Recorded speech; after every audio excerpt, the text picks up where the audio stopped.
Welcome to the bold analysis, ladies and gentlemen. I have missed you for the last 7 days. The last time I shot a video here was on Thursday last week. But I thank God I'm back. We cannot do this as we normally do. And thank you very much for those who reached out to me after I got that accident. But I'm back now to our Nairobi studio. Ladies and gentlemen, I am holding two newspapers here. This is the Standard. The Standard has the headline there, "The Gen Z Effect and Scramble for Cabinet." So this is what the Standard are having now. And if you just grab the Nation, they're also saying Raila's shadow in Ruto's State House. If you can grab these copies, you will understand that the two stories are the same. And they're speaking about Raila Odinga's cabinet stake. For better part of this week, I know so many things have happened while I was away. Yes, while I was away, including so many other developments, and so I might not be able to just do a recap of all. Immediately I left is when the story of the Mukuru kwa Njenga Kware emerged. I've really been thinking of even physically just going there and seeing what exactly is happening or what exactly happened there. But the dominant story, agenda, the big story this week is about Raila Odinga getting cabinet slot. I want to look at this disaster move, and I choose to call it disaster. By the end of this analysis, you will concur with me that this is a disaster, or it is really the best thing that the opposition team are doing. Before that, get a snippet of this soundbite. I found this analysis by this gentleman, and I found it a bit interesting. You may be tempted to think the president of Kenya is weak for the measures he has taken against the demos, for withdrawing the finance bill and sacking all the CS. But that's not the reality. The reality is it's a strategy. It's called strategic isolation. That's a strategy used against your enemy. You isolate them one by one. So he isolated those who thought the finance bill was bad. Those who are genuine about the finance bill, all of them have gone. Those who thought the CS were not competent, not up to their task, all of them have gone. Those who thought the president will not listen or is stubborn, they have changed their minds. So it's an isolation where you isolate the draft of issues against you until you remain with one enemy which you are sure that you can crush or you can maintain. So I think that's what the president used. This is a strategy which was used in Russia by Vladimir Lenin. It was used by George Washington in the American Revolutionary War. It was used by Mao Zedong in Chinese Civil War. So these are strategies which have worked before, and when a president uses it, you'll think he's weak at first, but you'll come to realize that he had a plan of about what he was doing. And so let's see what will happen. But it's a strategy, and he's almost getting to it. He's almost getting the real enemy, and I know he will deal with it like a politician. And so let's see what will happen. So there is something he's saying there about isolation as a strategy that was used. The scramble for cabinet slot has intensified weeks after President Ruto dissolved his cabinet. And of course, we say that I analyzed here that the next phase, the next activity that President Ruto was going to do, of rather reconstituting that cabinet, was more critical and will actually give the country what is really going to happen next. And I told you people here that the next 2 years, William Ruto's worst days are yet to come. The first 2 years were not the worst. The worst days are yet to come. And in the next 2 or 3 years or so years, before we get the next general election, it's not going to be very easy for President Ruto. What the newspapers have been reporting is that after the cabinet slot was reduced to 15, allegedly, Raila Odinga has been handed 5 cabinet slots, and these cabinet slots are supposed to be shared amongst the Azimio constituent parties. Actually, it's 7. Then 4 ODM. Then the 3 other slots are supposed to be shared by the other parties, the DAP, the Kalonzo party, and Ford, and that party that belongs to Martha Karua.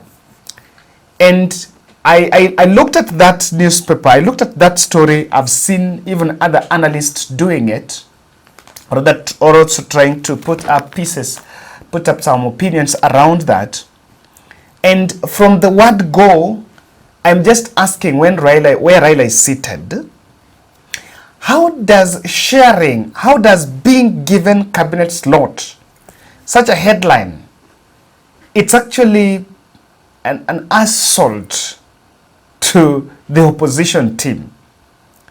Because how does sharing cabinet slots answer the questions that the Kenyans demanded, or the questions that Kenyans raised during the protest? That puzzle is what really most of us cannot understand. And I don't know whether we need to celebrate, and we here say the Kenyans that were demanding accountability and good governance, how sharing or giving Raila, or Raila asking, because no one knows whether he asked or is being given or so, or let me not say, because it's still speculative, or let me just say how reaching out to opposition to propose names in cabinet for the new cabinet, how that move is supposed to answer the accountability question. What people asked was not on who should be consulted when the new cabinet is to be formed. And the reason why Ruto dissolved his cabinet, it was not supposed to dissolve so that I can ask so and so to bring names. Because you might be asked, so yes, you've reached Raila as opposition chief, but if you want to reach to other political parties, you know how many political parties are against government here? So many of them. And if you've reached to the political parties, then someone will also ask, the Gen Zs have told you they are tribeless, they are leaderless. And if you want to pick amongst them, how do you go about it? Let's not ask so many questions. The newspaper here, The Standard, is reporting of Raila holding private meetings with President Ruto, as even other cabinet members that were out of that really were sent home have been reaching out to Raila, seeking a return. Some casual observation about this is an attempt, and that is what the opposition team and Raila's handlers must be wary of. Let's get this. There is an attempt by Kenya Kwanza to elevate Raila as the president, or as the decision maker. And you may need to ask that question. And when you get that, you then ask a question. In 2027, is William Ruto stepping down for Raila to become the presidential candidate? The answer is no. So, what is the urgency? What is the moment, the Damascus moment of putting Raila as a key decision maker for Kenya Kwanza, especially during these protests? If President Ruto was genuine about it, then you know what would have happened? It would not have taken the Gen Z protests to dissolve cabinet and start asking Raila to come, they would have done that last year. I have seen a lie saying that whatever is happening now is as a result of the 2023 protest. Now, if I am given a chance to meet either Raila or President Ruto, we Kenyans may need to remind them this and remind this. The public concern was about corrupt officials, and Kenyans named a couple of state officers and cabinet members that came out very arrogant when they were in government. The second one was stop wastage of resources and opulence. And that is why Kenyans were asking why some senior government officials are donating millions in church fundraisers and bragging very expensive gadgets and buying very expensive cars. And the country is saying probably their living standard is beyond their pay. That is the other question, and that is why the public Kenyans demanded that the state to separate from the church. Consequently, the president had the people and banned the Harambes, even though recently he did an Harambe. So that's the second demand. The other third demand that I will remind President Ruto and Raila is that the public demanded the appointing authority, President Ruto, to appoint competent cabinet members. Competent and on clean slate. Competent and not corrupt. And not that there are no public servants, those who cannot run. In fact, I would have expected that you go for technocrats. The president have always said that he has people to run his politics. So the cabinet should not be the one to run the politics. You should go for technocrats. Imagine going for technocrats, even if you want to obey the 8 cabinet slots that Mount Kenya is demanding, even if you want to obey, even if you want to confine yourself with the power sharing deal, you can still confine yourself with power sharing deal, and at the end of the day, still technocrats. But the political architecture of our country, Kenya, will tell you that's impossible, because Kenya Kwanza would want to visit areas and parade people and politicians who they've appointed from those places so that they're used as electoral vote trap. That is it. And the other last thing was respect for human rights, and that was in response to police brutality. So, having mentioned what the Kenyans demanded, how does asking Raila to give you 5 cabinet slots answer those questions? Aren't we really missing the point? And something is very interesting about this development. Last year, there was a protest against the same finance bill. Raila and the team brought that protest to a closure, and it culminated into some bipartisan talks. But after those bipartisan talks, nothing materialized. In fact, the Kalonzo-led talks, the government side told them, the opposition side, that they were not able to negotiate on the cost of living because that was that is a role of the government of the day. So what has changed now? That now they can, and I remember even during the time the cabinet that was dissolved, during the time it was being appointed, the discussion around was the President Ruto needed to pick people who believe in the bottom-up economic agenda, people who campaigned with him, people who believe in that concept.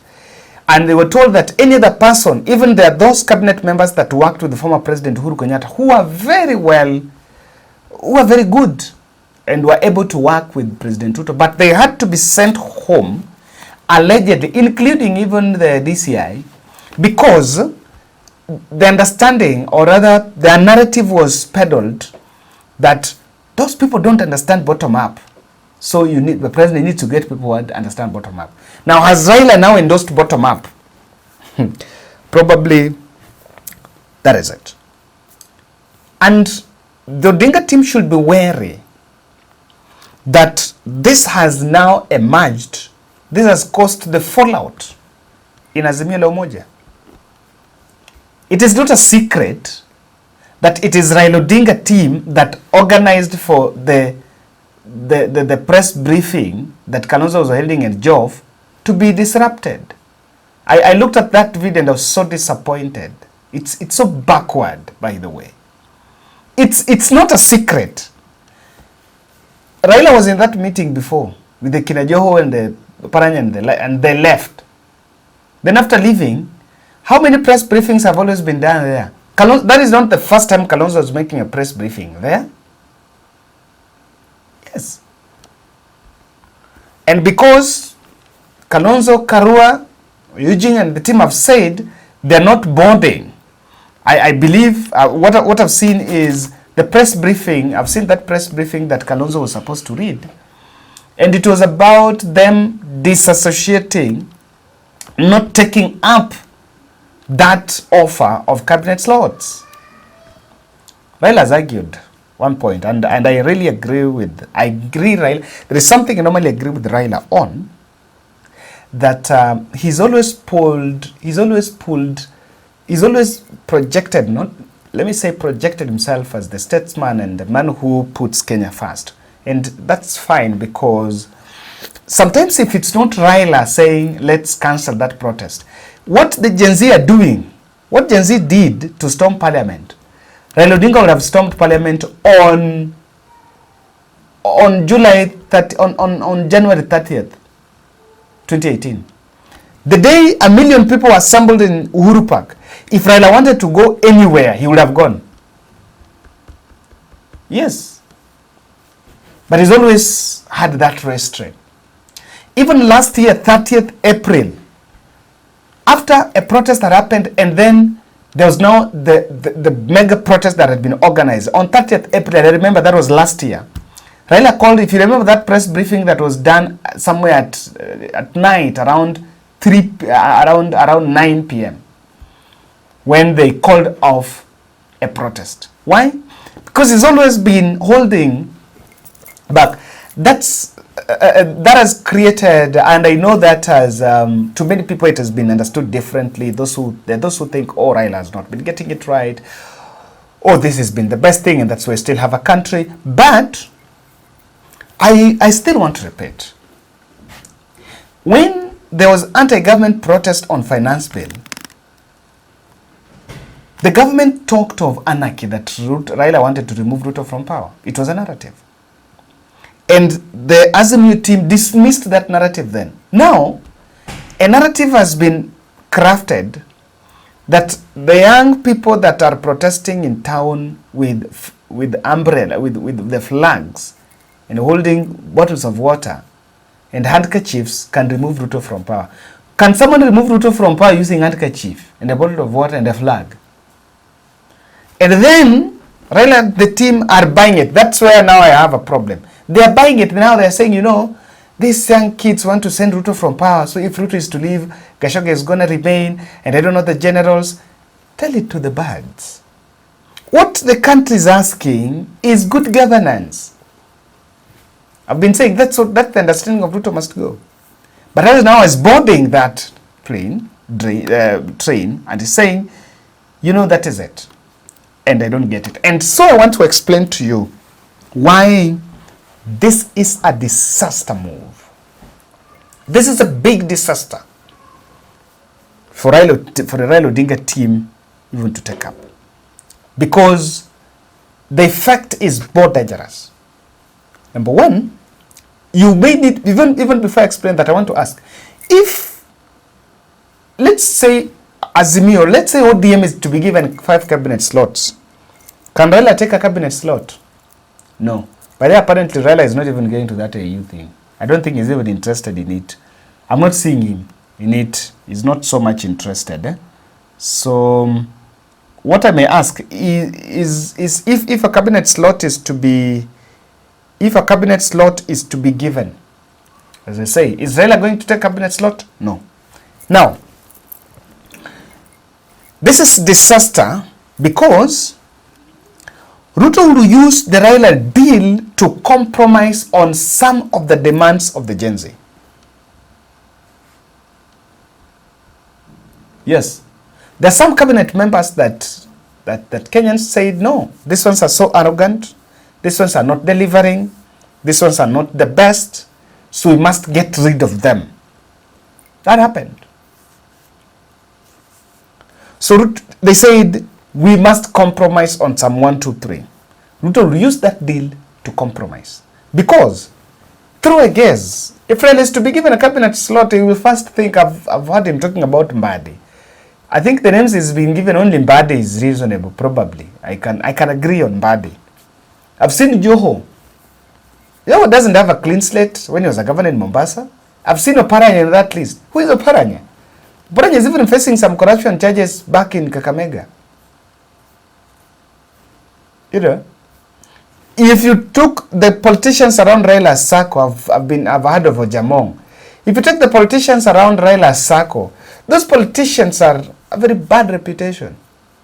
It is recycling. And what Ruto will do, Ruto will look at Raila's names and say, oh, Raila's done this, okay, fine. So let me also take so and so and so and so. The vetting goes on, the vetting goes on. So we have a long way to go. Number 2, I don't know what Raila and the team cannot see. It's something that from this small desk, I'm seated here. The government system has collapsed.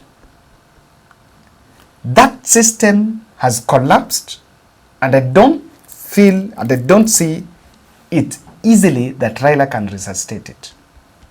Raila may not be able to resuscitate it. The investors are fleeing the country very fast. His diplomatic acumen is dipping. The tax patriotism is down. Looking at how people have been... What's the next phase of what's going to happen is now economic disobedience. The tax disobedience is going to be there. And he has disgruntled workforce. So even the state, look at the protest by teachers. They've been protest by doctors. They've been protest by state, by other civil servants. So you already have this disgruntled workforce. That system is collapsed. The way Ruto has behaved with the US, and when talking about that Ford Foundation, this protest, the way President Ruto has handled the protest, is just telling you that things are not looking that good. And so, what Kenya Kwanza will do is they will give Ruto, what Ruto is trying to do is giving Raila, can you come and try? Indirectly, oh, I'm leaving, but I want you to come and try. And this is what will happen. You see, those people that were in cabinet around President Ruto that formed government with him that will get their way out, because when Raila is in, there are some people that might not get their way back. We understand that. Some 5 slots, if it's given to the opposition team, then some are going to miss, and that will cut across other ambassadors, parastatal chiefs, and this and that. All those are going to be there. But they will reconsolidate away from William Ruto. And Raila should understand that no government has ever been popular. Even this one of the national unity, it will not be popular. And that's what President Ruto really wants. Number 3, a bid to stifle opposition by calling for merger. ODM should see this coming. Musalia Mudavadi was told, we cannot be in government together, and ANC is not forming merger with Kenya Kwanza. And Mudavadi has folded ANC to join with Kenya Kwanza to form one alliance. It's only Nani who has declined. It's only the speaker, Wetangula, has declined. So that merger is coming to stifle. And in fact, what the president wants, what William Ruto wants, and Raila is falling for it, is to make sure that there is no formidable candidate against him in 2027. Because what he understands is, what Ruto must go really means is that people are disgruntled. And even if you look at mathematically, if you say, let's just look at the political mathematics in it. Let's say William Ruto wants to get his Kalenjin, then get Western through Mudavadi, and they might not have, and of course through Mudavadi and Raila you've gotten a chunk of Western, then gets Nyanza. Do you want to believe that when you take that arrangement and Kalonzo gets Rigathi from Mount Kenya and consolidates better vote in the urban centers, do you want to tell me then Ruto will get his second term? It's not guaranteed. Remember in Luo Nyanza, I'm telling you this for free, I was at home, I was home recently. In Luo Nyanza, if Raila is not on ballot, forget about even 30% turnout.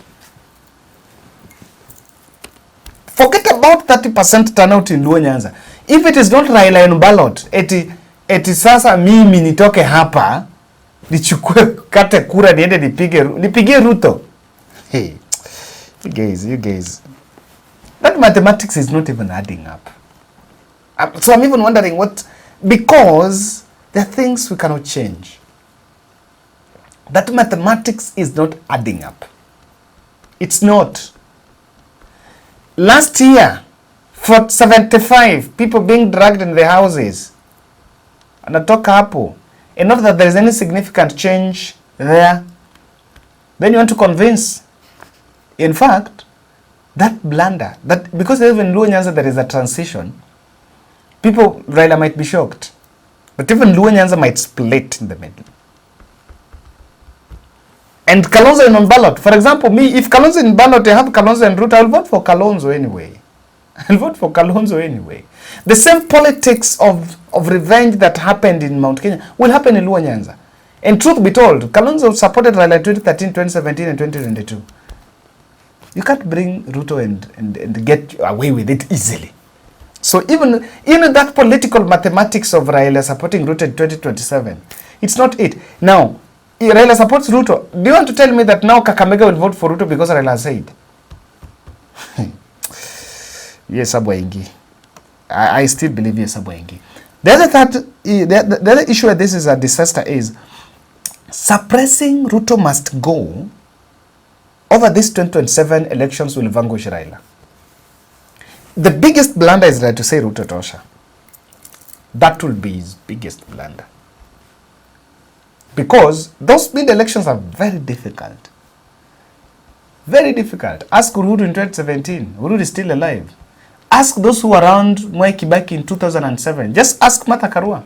Martha Karua was around Uhuru, was around Mwai Kibaki in 2007. Those elections are most difficult. And I think Raila tends to have a closure on violations of human rights. This happens even during bipartisan talks. They forgot about 75 people that were killed. Now this is also another case. Abductions and killings and that. And now they're also putting that under the wraps. That's a big problem. And lastly, I am seeing a constitutional moment, just like the BBI. In the constitutional moment that I might emerge, what Ruto might end up doing after this is even to think about pushing that election further beyond 2027. So that he can take time to, to regain the trust and at least stabilize the country on different fronts before facing an election. Because I don't think the President Ruto I'm seeing is ready to face an election in 2027. Anyway, because he knows that the election he might face in 2027 may turn out to be an ejection, not really an election. Thank you.